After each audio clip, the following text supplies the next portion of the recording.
എനിക്ക് ഇങ്ങനത്തെയൊക്കെയാണ് ഇഷ്ടം. ഞാൻ ഒത്തിരി കോസ്റ്റ്ലി സാരികൾ കുറവാണ് ഞാൻ എടുക്കല്. എന്നിട്ട് സാരികൾ എടുക്കും, പക്ഷെ വെറൈറ്റി പ്ലെയിൻ സാരി എടുത്താൽ നല്ല വർക്കുള്ള ബ്ലൗസ് സെറ്റ് ചെയ്തിട്ട് അത് അങ്ങനെയാക്കും. അങ്ങനെ ഓരോന്നും എല്ലാം അങ്ങനെ തന്നെ, എല്ലാം വ്യത്യാസമായിരിക്കണം എന്ന് മാത്രമേ എന്റെ ആഗ്രഹമുള്ളൂ. ഇപ്പൊ ബ്ലാക്ക് ചേച്ചി ഉപയോഗിച്ച സാരി ഏതെങ്കിലും ഉണ്ടോ ഇവിടെ? അത് മുകളിലുണ്ട്, കുറെ ഉണ്ട്, ഞാൻ കാണിച്ചു തരാം. ഇത് കണ്ടോ, ഇതിങ്ങനെ വെറും ബ്ലാക്കിൽ ബ്ലൗസുകൾ വെറൈറ്റി ചെയ്യൂലേ. അപ്പൊ അതൊരു സാരിയുടെ വില നമുക്ക് ആർക്കും പറയാൻ പറ്റാത്ത രീതിയിൽ ആക്കിക്കൊണ്ടിരും. ഇതൊക്കെയാണ് എന്റെ. കണ്ടാ നല്ല എക്സ്പെൻസീവ് ആയിട്ട് തോന്നും അങ്ങനെ, പക്ഷെ ഇല്ല. ഇത് ഫുൾ ആണെങ്കിൽ ഇതാണ് എംബ്രോയിഡറിയുടെ ഒക്കെ കഴിവാണ്. ഇതിങ്ങനെയൊക്കെ ചെയ്തിട്ട് ഇതിലൊക്കെ അങ്ങനെ അങ്ങനത്തെ ഇടും. അങ്ങനെ ഇത് പ്ലെയിൻ ആണ്. ഇതിനൊക്കെ ഇങ്ങനെ പ്രിന്റ് ഉള്ള ഈ ബ്ലൗസുകൾ അങ്ങനെയൊക്കെ. അത് പിന്നെ ആ ഒരു സാരിക്ക് തന്നെ പല പ്രിന്റുകൾ എടുക്കും. ഇത് കണ്ടോ, ഈ പ്രിന്റ്, പല പല പ്രിന്റുകളുള്ള ബ്ലൗസുകൾ മാറി അങ്ങനെ അങ്ങനെയൊക്കെ എടുക്കാം. പിന്നെ അതേപോലെ ഇതൊക്കെ ഞാൻ ഒരു പ്രാവശ്യം ഒരു ഫംഗ്ഷൻ വന്നു, പെട്ടെന്ന് പോണേ. അപ്പൊ ഈ പറഞ്ഞ പോലെ തന്നെ സാരികള് എല്ലാം ഉടുത്ത സാരി. അപ്പൊ ഞാൻ എന്ത് ചെയ്തു, ഇവിടെ ഇരുന്ന ഒരു സാരിയാണ്, ഞാൻ കുറച്ച് തുണി വാങ്ങിക്കൊണ്ട് വന്നിട്ട് ഇത് ഞാൻ ചെയ്തതാണ്. പെട്ടെന്ന് ഞാൻ വേറൊരു സ്റ്റൈല് പോലെ ആക്കി, ഇങ്ങനെ ആക്കി. ഇങ്ങനെ ഇതിപ്പോ നമുക്ക് ആർക്കും ഉണ്ടാവില്ല, ഇങ്ങനത്തെ സാരി ആർക്കും ഇല്ലല്ലോ. അതെ ഇത് സാധാ ഒരു സാരിയില് നമ്മളാണെങ്കിൽ വേറൊരു പൈപ്പിംഗ് കൊടുത്തു അല്ലേ. എന്നിട്ട് ആ പൈപ്പിങ്ങിന്റെ തന്നെ ബ്ലൗസും ചെയ്തു. അപ്പൊ പെട്ടെന്ന് ഇറങ്ങി എടുത്തൊക്കെ പോകുമ്പം ഇത് ആർക്കും ഉണ്ടാവില്ല. അപ്പൊ അത് വില അറിയില്ല ആർക്കും. പക്ഷെ ഇത് ഭയങ്കര, മറ്റേ നമ്മൾ കാണുമ്പോ ഭയങ്കര ഇത് എത്ര വിലയാന്നുള്ള അറിയുമല്ലോ, ഇത് അറിയില്ല ഇങ്ങനത്തെയൊക്കെ ആകുമ്പോ. ഇങ്ങനത്തെ പണികളൊക്കെ എനിക്കുണ്ട് കേട്ടോ. ഇത് നമ്മൾ ഈ വലിയ ബൊട്ടീക്കിലൊക്കെ ചെയ്യിപ്പിച്ച ഒരുപാട് പൈസ കൊടുത്ത് ചെയ്യിപ്പിച്ചില്ല. ഞാൻ ഒരു ദിവസം രാത്രി തന്നെ ഇരുന്ന് തയ്ച്ചാൽ എന്റെ ഫ്രണ്ട്സിനൊക്കെ അറിയാം ഞാൻ തയ്ക്കും. എന്റെ ഫ്രണ്ട്സ് ഒക്കെ ഞാൻ ഇട്ടുകൊണ്ട് ചെല്ലുമ്പോ പറയും ഇതെപ്പോ തയ്ച്ചു. ഞാൻ പറയും ഇന്നലെ ഇരുന്ന് രാത്രി ഇതായിരുന്നു പണി, പെട്ടെന്ന് ഇരുന്ന് തയ്ച്ചുണ്ടാക്കുക. ഇതൊക്കെ ഓരോ ഫംഗ്ഷൻ വരുമ്പോ പെട്ടെന്ന് ഇരുന്ന് ഞാൻ ഇരുന്ന് തയ്ച്ചു വിട്ടു. ഇപ്പൊ ഓരോ ഫംഗ്ഷൻ വരുമല്ലോ, അപ്പൊ നമ്മൾ കൊടുക്കുന്ന സാരികളാ. ചേച്ചിയുടെ സാരി ഇത് ഭയങ്കര വെയിറ്റ് ആണ്, എടുത്ത് നോക്കിയേ. കണ്ട, ഇത് ആ ഒരു സമയത്ത് ഇതിന് എന്തായിരുന്നു, ഭയങ്കര വെയിറ്റ്.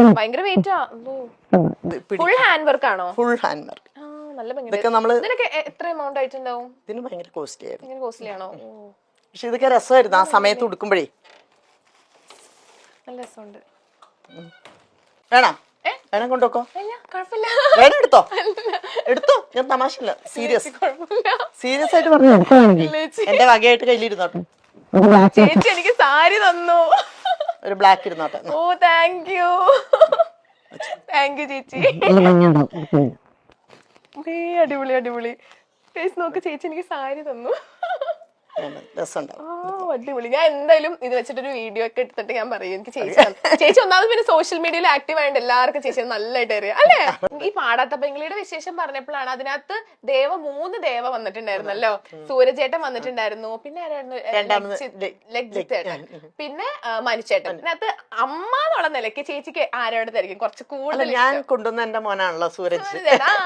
സൂരജേട്ടനോട് ഒരു കുറച്ച് ഇഷ്ടം കൂടുതലുണ്ട്.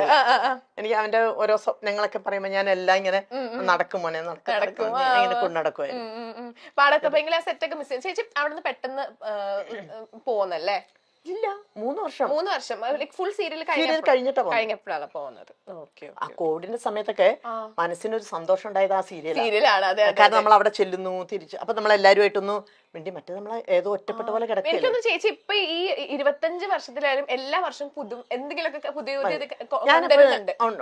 എപ്പോഴും അപ്ഡേറ്റഡ് ആയിട്ട് ഇരിക്കുന്നുണ്ട്. നമ്മളാണെങ്കിൽ മറന്നു പോകുന്നില്ലല്ലോ. ഇപ്പൊ നമ്മള് സിനിമ ഇപ്പം കുറവാന്ന് പറഞ്ഞിട്ട് എനിക്കിങ്ങനെ വീട്ടിലയ്യോ ഇല്ല എന്ന് പറഞ്ഞാൽ ഇരിക്കില്ല. അപ്പൊ സീരിയൽ വരും, സീരിയൽ എടുക്കും. അതിനിടയ്ക്ക് ചെയ്യും. അതിനിടയ്ക്ക് ഇപ്പൊ ഈ അടുത്ത് ആവണങ്ങാട്ടെന്ന് പറഞ്ഞിട്ടൊരു സോങ് ഉണ്ടായിരുന്നു. അപ്പൊ അതില് പിന്നെ നമ്മുടെ ഇവരുടെ അമ്മയായിട്ട് ഞാൻ പോയി ചെയ്തു. നമ്മുടെ സീരിയലിലൊക്കെ ഉള്ള പെട്ടെന്ന് പേര് കിട്ടില്ല, അമ്മയായിട്ട് ഞാൻ പോയി. ഞാൻ അതും 2 ദിവസത്തെ വർക്കായിരുന്നു. അപ്പൊ ഒരു രസമായിട്ട് അത് പോയി ചെയ്തു. അങ്ങനെ വെറുതെ ഇരിക്കലില്ല. പിന്നെ അതിനിടയ്ക്ക് ഷോ വരുമ്പോ അതും ചെയ്യും. ഷോസ് ഒക്കെ എനിക്ക് ഭയങ്കര ഇൻട്രസ്റ്റ്. നമുക്ക് മടക്കി വെക്കാം അല്ലേ? ഇത് മടക്കി എടുക്കാം, എല്ലാം മടക്കി വെക്കാം. അല്ല അത് ഞാൻ പിന്നെ മടക്കി വെച്ചാൽ അല്ല അത് കുഴപ്പമില്ല. നമുക്ക് ഇത് ഞാൻ മടക്കി വെക്കാം. ഇത് മാറ്റി വെക്കാം. ചേച്ചി എനിക്ക് തന്ന സാരിയാണ് guys. ഇത് മാറ്റി വെക്കാം. ഇനി എങ്ങോട്ടാ നമ്മൾ പോകാൻ പോകുന്നേ?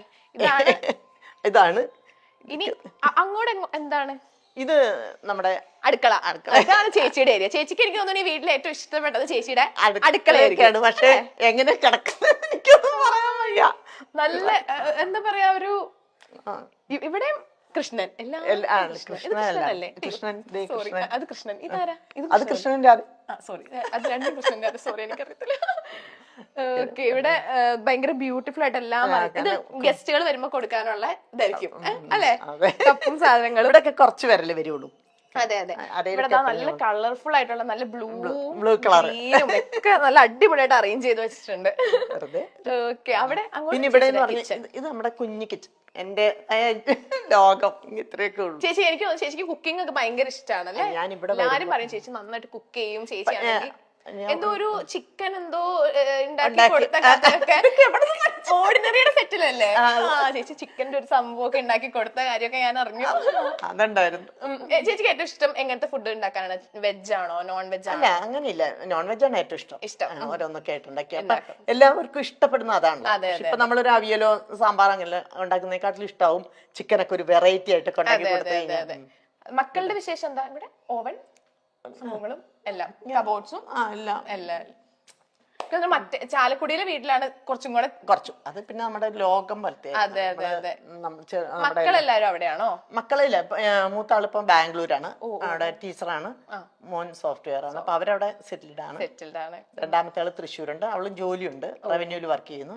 ഒരു കുഞ്ഞു മോനുണ്ട്, അവൻ +2 പഠിക്കുന്നു. ഓക്കെ, ഇനി മേളിലോട്ടുണ്ടോ ചേച്ചി? മേളില് റൂമായിട്ടില്ല, പക്ഷെ നമ്മളുടെ സാധനങ്ങൾ ഇങ്ങനെ ഷൂട്ടിംഗ് സാധനങ്ങളൊക്കെ എല്ലാ ഡ്രസ്സുകളും അവിടെയാണ്. മേലേക്ക് പോവാൻ പറ്റും, പക്ഷെ ഇവിടെ എന്റെ ഇങ്ങനെ കിടക്കുന്നോണ്ടേ. ഓ, ഇവിടെ വേറെ ഡോർ ഉണ്ടല്ലേ ഇങ്ങനെ? ഓക്കെ. ഓ, ഇവിടെ ഫുൾ കൃഷ്ണൻ, കൃഷ്ണമയം. കൃഷ്ണന്മാരുള്ള ജീവിതമാണ്. കൃഷ്ണനും ഞങ്ങളുടെ ജീവിതം ഇങ്ങനെയാണ്. അതെന്താ വെച്ചാല് കുട്ടികളൊക്കെ കല്യാണം കഴിഞ്ഞ് പോയതിനു ശേഷം നമ്മള് ഒറ്റപ്പെട്ട പോലെ നിൽക്കുകയാണല്ലോ. അപ്പൊ എന്റെ ഏക സങ്കടം പറയാനും സന്തോഷം പറയാനും എന്തിനും വന്നിവിടെയാണ് ചേരുന്നത്. കാരണം അപ്പുറത്തൊരു കൃഷ്ണൻ ഇരിക്കില്ലേ, അതൊരു വലിയൊരു കൃഷ്ണൻ. ആ കൃഷ്ണനെ ഞാൻ കട്ടിലേക്ക് കടത്തുമായിരുന്നു. കാരണം തൊട്ടടുത്തൊക്കെ കള്ളന്മാര് കയറി ഭയങ്കര പ്രശ്നങ്ങളായേ. അപ്പൊ എനിക്ക് ഭയങ്കര പേടിയായി. രാത്രിയായപ്പോ എനിക്ക് ദൈവം എന്റെ കൃഷ്ണൻ, ഞാൻ പേടിയല്ലേ കള്ളനൊക്കെ വന്നാലോ. അപ്പൊ ഞാനിത് ഈ കൃഷ്ണൻ ഇവിടെ കൊണ്ട് എന്റെ കട്ടിലിന്റെ ഇവിടെ കിടത്തും. ഞാൻ ഇപ്പുറത്ത് കിടക്കും, ഇവിടെ തന്നെ കിടന്ന് ആരെങ്കിലും വരെയാണ് നോക്കിക്കോളാൻ പറഞ്ഞു. പക്ഷെ എനിക്ക് ഇതുവരെ എനിക്ക് പേടി എന്ന് പറഞ്ഞ സാധനം ഉണ്ടായിട്ടില്ല. ഭയങ്കര ധൈര്യമാണ് എനിക്ക്. അതെ. അത് ഫുൾ കൃഷ്ണൻ വീട്ടിലുള്ളതിന്റെ ഒരു ഇത്. എനിക്കൊരാളെ പോലെ ഇപ്പൊ എനിക്ക് എന്തെങ്കിലും സങ്കടമൊക്കെ വന്നാൽ ഞാൻ അവിടെ പോയിട്ടാണ് പറയാം. പക്ഷെ നടക്കത്തില്ല. പക്ഷെ കുറേയൊക്കെ ഞാൻ ഏറ്റവും അവസാനം ആകുമ്പോ നടക്കും. ആദ്യമൊന്നും നടക്കൂല. അപ്പൊ എനിക്ക് അപ്പോഴും ചില സമയത്ത് തന്നെ മനസ്സിലാക്കും അവസാനം ചെയ്യും. ഏറ്റവും അവസാനമായിട്ട് ഭയങ്കര ഇഷ്ടമാണ്. ഒരു ഗണപതി ഉണ്ടല്ലോ ഇവിടെ. ഉണ്ട് ഗണപതി. ഇവിടെ എന്ന് പറഞ്ഞാൽ ഒന്നും ഇല്ല കേട്ടോ. നിങ്ങള് ഇതൊക്കെ എടുത്ത് ആൾക്കാരെ കാണിക്കല്ലേ. അവിടെ ഇവിടെ എന്റെ തുണികള്, എന്റെ ഷൂട്ടിംഗ് തുണികളുടെ ബഹളമാണ്. ഇവിടെ ചേച്ചി തുണിയൊക്കെ ഷൂട്ടിങ്ങിന്റെ സാരികളാ, മൊത്തം സാരികളാ ഇവിടെ. അയ്യോ, ഇവിടെ ഒരുപാട് സാരികളുണ്ടല്ലോ. ഇവിടെ ഒത്തിരി ഉണ്ട്. ഇവിടെ ഒത്തിരി സാരികളുണ്ട് കേട്ടോ. നമ്മൾ നേരത്തെ കണ്ടത് ഒരു ചെറിയൊരു വേർഷൻ. അതിലും കൂടുതലുണ്ട് ഇവിടെ. ഇതിന് രണ്ടിലും കൂടെ കൂടുതലുണ്ട് ചാലക്കുടിയില്. ചാലക്കുടിയിലും ഒക്കെ ആയിട്ട് ഇതൊക്കെ നമ്മള് ഇപ്പോഴും ഒരു ഷൂട്ടിങ്ങിന് വേണമല്ലോ. അതെ. ഇപ്പോഴും നമുക്ക് സാരികളുടെ ബഹളമാണല്ലോ. ചേച്ചി കൂടുതൽ സാരികളാണോ പുറത്ത്? എനിക്കൊന്നും ചേച്ചി കൂടുതൽ ഇങ്ങനത്തെ ഡ്രസ്സൊക്കെ സാരി ഉടുക്കൽ കുറവാണ്. ഇത് ഫുൾ നമ്മുടെ ഷൂട്ടിങ്ങിനുള്ള സെറ്റ് മുണ്ടും അങ്ങനത്തെ സാരികളാണ്. ഇത് സാധാരണ ചേച്ചി ഉടുക്കാറുള്ള പോലത്തെ സാരികൾ. ഇതൊക്കെ ഷൂട്ടിങ്ങിനാണ്.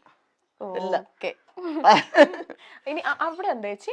ഇത് ടെറസാണ്. ഒരു നീണ്ട, അവിടെ നിറയെ കിളികളുണ്ട് അപ്പുറത്ത്. അപ്പൊ അത് നോക്കി വർക്കൗട്ട് ചെയ്യുന്നത്. ചേച്ചി വർക്കൗട്ട് ചെയ്യാറുണ്ടോ? ആദ്യം ചെയ്യും. ഇപ്പൊ ഞാൻ എല്ലാം കൂടെ കയറ്റി വെച്ചാൽ ഞാൻ പറഞ്ഞ വൈറ്റ് വാഷ് വർക്കൗട്ട് ചെയ്യും. അതാണ് ഈ സൗന്ദര്യത്തിന്റെ എപ്പോഴും ഇങ്ങനെ ചുറുചുറുക്കോടെ ഇങ്ങനെ നടക്കുന്നത് വർക്കൗട്ടും അല്ലെ? എങ്ങനെ ഇപ്പോഴും നോക്കി എപ്പോഴും ചേച്ചിനെ കാണുമ്പോ ഒരു ഐശ്വര്യാണ്.